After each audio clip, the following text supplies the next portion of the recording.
So we've been focusing on problem solving for a bunch of different types of problems, and your previous lecture gave you 3 different examples of how forces at different angles could give you a net force and net acceleration.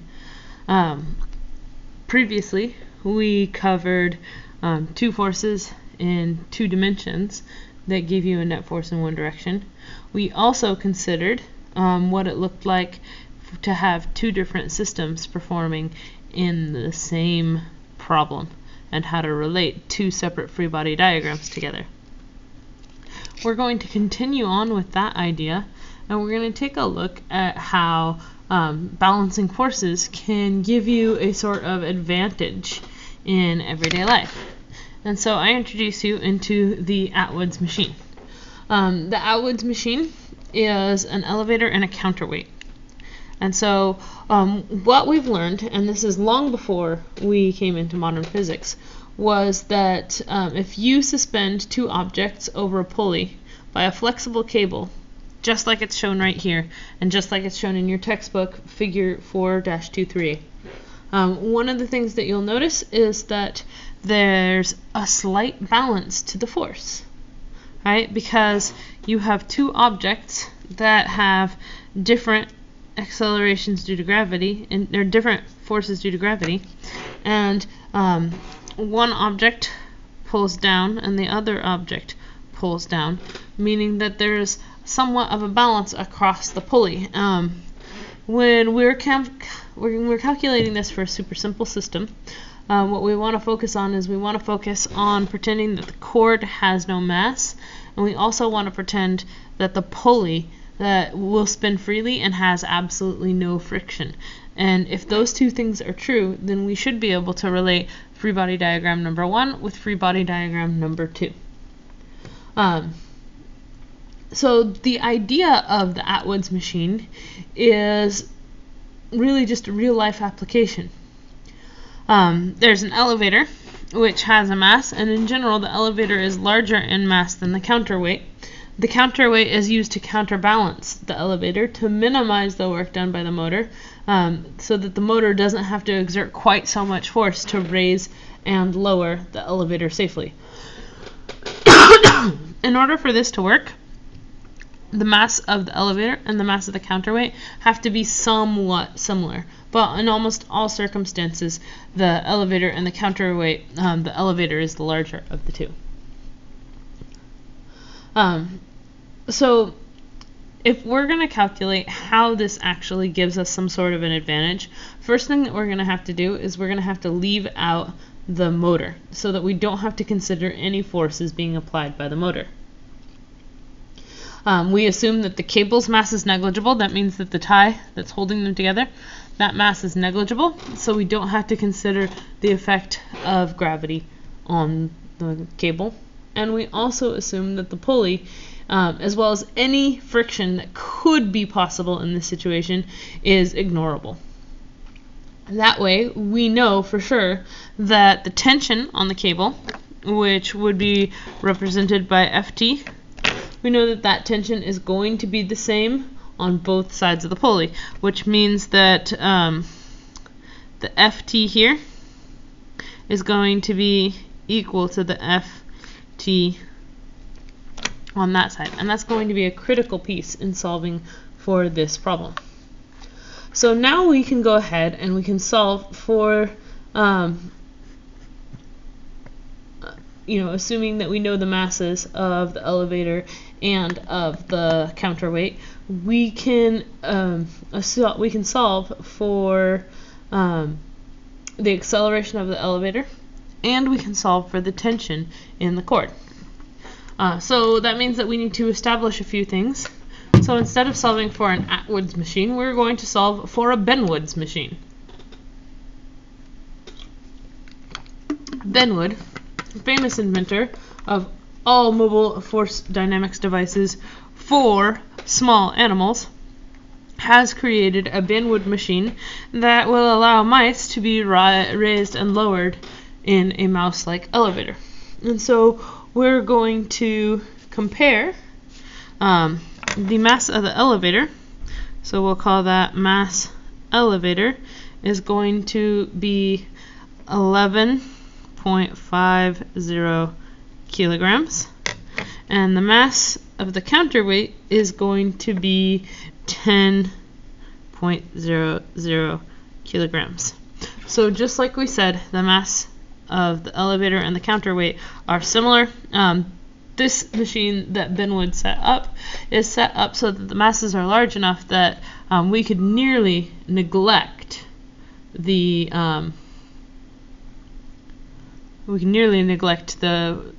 additional weight added by the mice. Or another way of saying that is that the counterweight forces are going to be similar whether the elevator is loaded or unloaded. So now we're going to solve this problem, and we have to consider that in order to solve this problem we have to consider what's going on with the mice in the elevator and what's going on with the counterweight.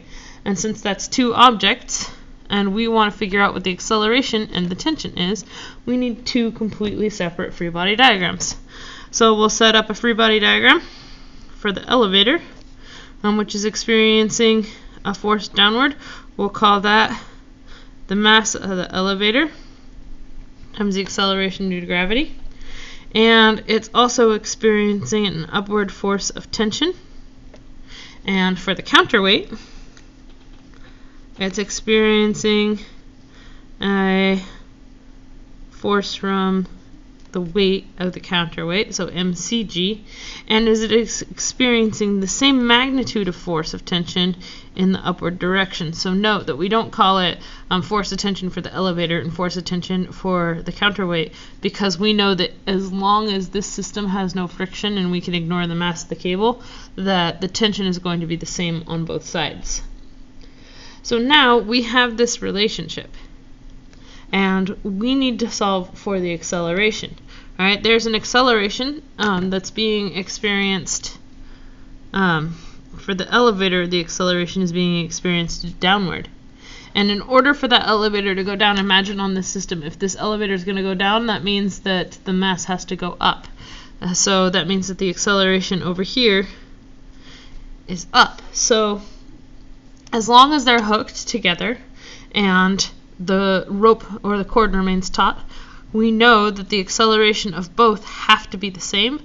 So that means that one of these accelerations is going to be positive and one is going to be negative, which means we have to consider our axis. All right, so in this case, let's go ahead and let's make up positive and down negative.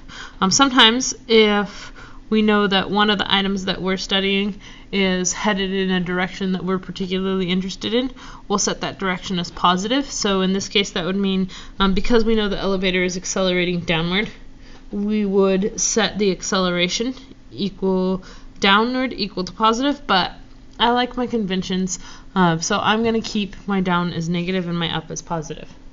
So now it's really important. We've established the free body diagrams. We've established all of the forces acting on the object. We've considered, according to this problem, all right, we can take a look at the fact that we know that it's going to be accelerating downward. Another clue, if you missed it when you were looking at the textbook, that the elevator is accelerating downward, take a look at figure 4-23 on page 88, and it clearly indicates that the acceleration is going to be downward. So now we can apply Newton's second law to both of these situations so that we can systematically solve for the acceleration and the force of tension. For the first object, the forces being exerted on the elevator, the net force, is going to be a result of the force of tension minus the weight, or subtracted from the weight because that's our downward direction, and that's going to equal the mass of the elevator times the acceleration of the elevator, and that acceleration is negative, so that overall problem is negative. Sorry.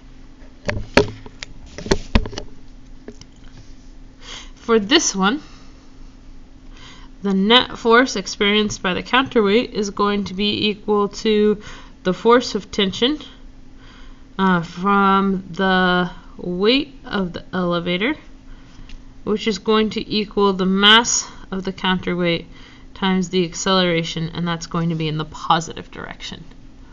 So if we're solving for acceleration, that means our other unknown, tension, in both of these problems must be substituted out. So I'm going to use this problem here, and I'm going to solve for the force of tension, which will equal the mass of the counterweight times its acceleration plus the mass of the counterweight times its weight. And now that I know what the force of tension equals, I can substitute it in over here, and then I will have a problem exclusively in the terms of mass, gravity, and acceleration.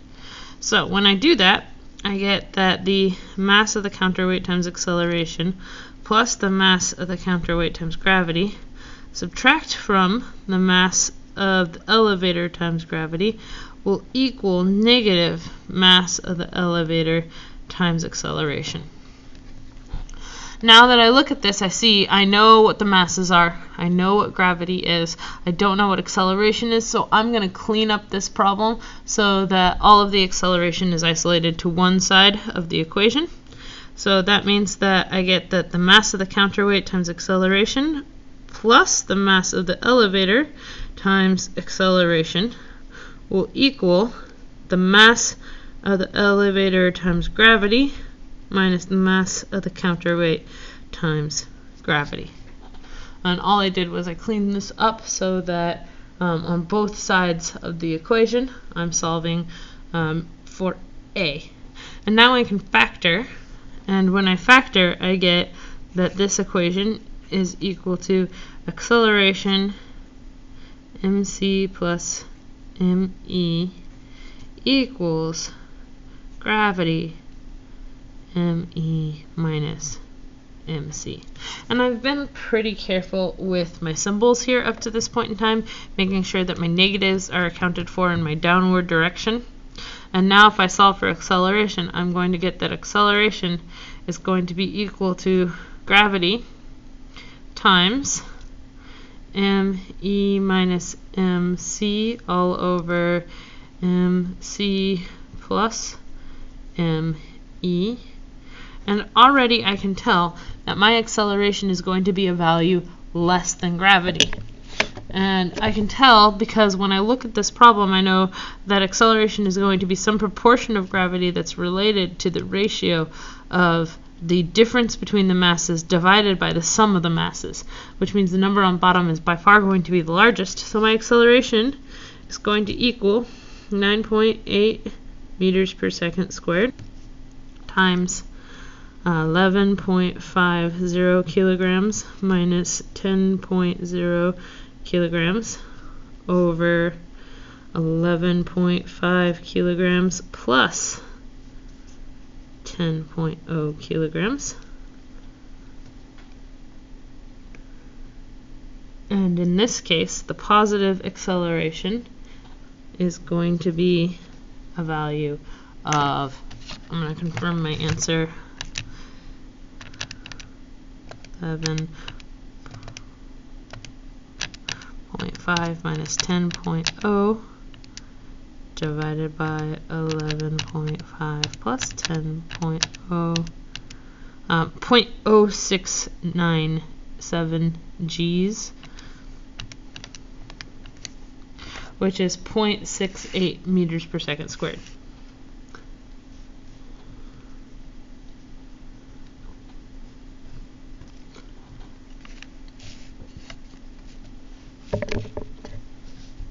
Right, so that does indeed show that even without the elevator, we can use a counterweight to balance the force of gravity or the weight of objects and allow them to accelerate much more slowly and naturally just without the elevator.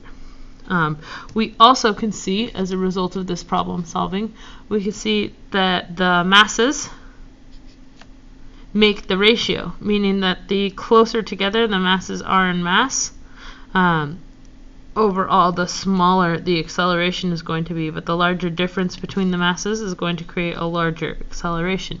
And that makes sense, because if you think about it, if you have two objects suspended on either end of a free spinning pulley, and one of them is very small and the other is very big, you know that the acceleration is going to be very fast. Whereas if the two of them are very near the same mass, the acceleration could be very small or nearly negligible. So moving on from the Benwood machine, it turns out that Benny was hired to be the guy that raised up pianos to drop down on cartoon characters in the movies. So Benny is a clever boy, and he knows that he can have something called mechanical advantage if he doubles up on his pulley. So that means that he knows that whatever force he exerts here, his pull, should be doubled or more in the actual pull of the piano. And so we're going to show how. And we're going to show how by doing free body diagrams. Alright, so the first thing to consider is that as long as we can assume that both of these pulleys are free spinning, and as long as we can assume that the cord is massless, then we know that the tension on the string here is the same as the tension on the string here, which should be the same as the tension on the string here. So that means when we talk about the force of tension, it's the same throughout the entire same string. So we have the piano here, and we have the force that's being applied or pulled here. We can be given that the weight of the piano is 2,000 newtons, and in this case we could look and figure out, well, what's the force of that Benny's going to have to put on the piano in order to cause it to accelerate. One thing that we can consider is that the weight of the piano pulls down on the pulley via a short cable. The tension in the rope is looped through the pulley, and it pulls up twice, once on each side of the pulley. So right here, you can see that because this is a free spinning pulley, when the piano is being pulled down and Benny is counterbalancing it here, whatever force he applies here is actually felt by the piano twice there. So if we considered the net force on the piano, we know that it would be Ft plus Ft minus mg, and that would give us Newton's second law, the mass times acceleration. So solving for that for the piano, we would get that 2 times the force of tension minus the weight of the piano will equal the acceleration. Alright, what does that mean? Well, that means that you see, Benny is the one that's generating the force of tension through his pull. So however hard he pulls here is being experienced by the piano here and here. So that means by using a pulley, he is actually generating twice the force that he's pulling and just the one string. So he pulls once here, the piano experiences twice the force here. That makes it a great deal easier to actually rise the piano up high enough to drop down onto poor unsuspecting cartoon characters. And in this case, if we were going to move the piano with constant speed of 0, that would mean that Newton's first law takes over and that the net force is 0. So that would mean that 2Ft minus mg would equal 0. And in that case, the force of tension that Benny would have to use to move this piano up at a constant velocity would be mg over 2, or 1/2. Oops, sorry about that. Okay, so if 2Ft minus mg equals 0, according to Newton's first law, that means that the force of tension that Benny would have to apply is only going to be half of the weight of the piano. So Benny could do all of that work by only pulling with half of the force of the weight of the piano. And that's called a mechanical advantage of 2. Since without the pulley, the mover would have to exert twice the force. So if Benny just had one string attached to the piano, he would have to pull with twice the force to get it up. Since he's got it roped or looped in so that the piano is experiencing twice the force of tension, that means his mechanical advantage is twice what it would be lifting it in the raw, which means that his mechanical advantage is 2.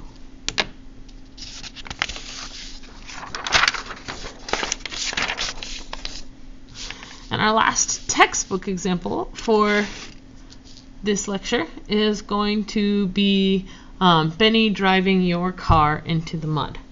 And so let's take a look at this situation. So you find that your car is stuck in the mud through no fault of your own. You and Benny were driving. Benny's surprise transported you to the passenger seat and him into the driver's seat, and then because Benny's not a very good driver, he drove you straight into the mud. You are a smart physics student, and you know that you've got a really strong rope in the back, so you tie it to the bumper of the car, and on the other side of the car, directly across from it, along a parallel line that we can call the horizon, or the horizontal, you also attach this string to a giant boulder. Alright, so that means that the force that you're pushing with is in an upward direction. Alright, when you push with an upward direction force, what you notice is that the car experiences this force right here along the cord, which we will call the force of the car on the rope. And we also know that the giant boulder is experiencing this force, the force of on the boulder from the rope. Alright, so when you push and you estimate that you push with your maximum effort, and your maximum effort of push is equal to 300 newtons of force, and when you push with that force, you feel that the car is just barely beginning to budge, probably because Benny is sitting on it and watching you do this.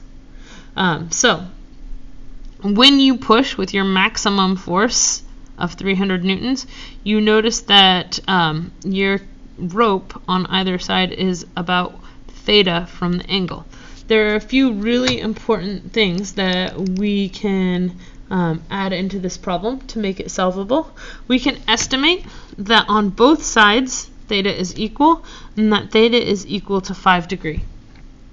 Now we can figure out what force is the rope pulling on the car. So what is this force right here? All right, in other words, what's the force that we're experiencing when the car begins to budge? So let's take a look at first the force of tension on the rope. We know that the force of tension here is got to be the same as the force of tension here, because we're assuming that the rope's mass is negligible, and we are also assuming that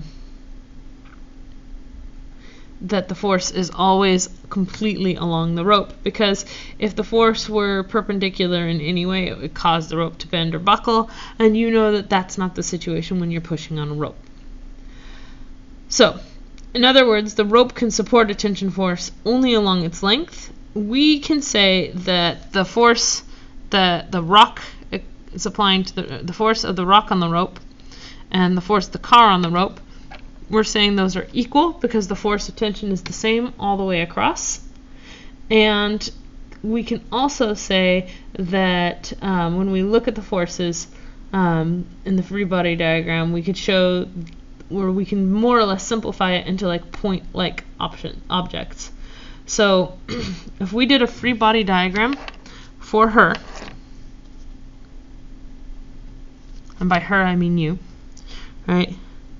We would assume her push was all put to one spot.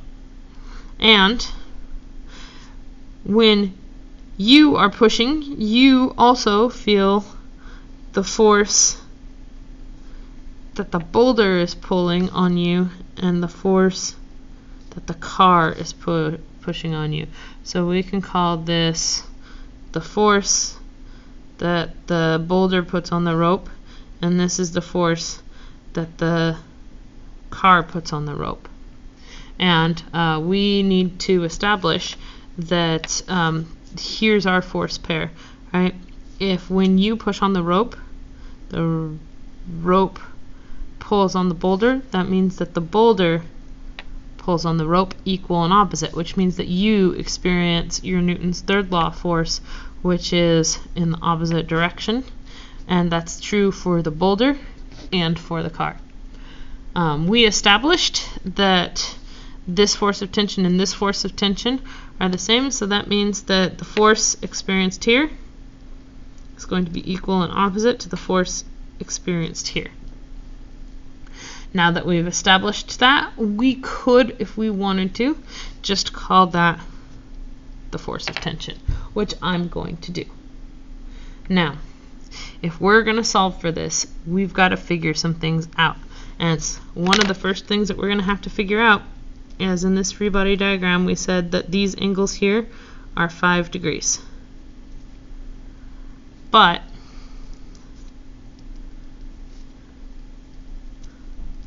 if you study this, you're going to notice that you have several right triangles. If this angle is 5 and this angle is 90, and that means that this angle up here has to be the difference between 95 and 180,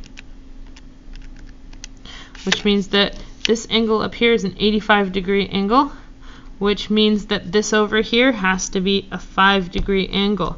In other words, when you study this free body diagram, you notice that we've got similar triangles, which means that those similar triangles actually give us the angle of separation along our x-axis for the forces. Alright, so that means that the angle of separation between you and the force that you're experiencing is 5 degrees, and we used similar triangles to establish that that was 5 degrees. So now that we've established that these are similar triangles, you are definitely experiencing forces along the x and the y plane. So we'll quickly establish that this is the y plane, this is the x plane. We'll establish this and this is positive, this and this is negative, and then we can do the sum of the forces in the y direction are going to be your pull minus the y component of RB and the y component of RC, and that will equal MA. Now we can also say that the force in the x direction is going to have nothing to do with the pull because you're only pushing in the y direction, which means that it's only coming from the force in the x direction for the car minus the force in the x direction for the boulder, and that will also equal MA. Now we have to consider one more thing, and that one more thing is that it says that the maximum force that you can apply is when the car barely begins to budge. And so we could say that the car is barely beginning to budge, therefore in both the x and the y direction the acceleration is 0, or this is the maximum force that you can impress before the car begins to move. And so we're actually going to be using Newton's first law, which says that the net force is 0. Now that we've done that, we know what the x angle is, and we know what the y angle is, and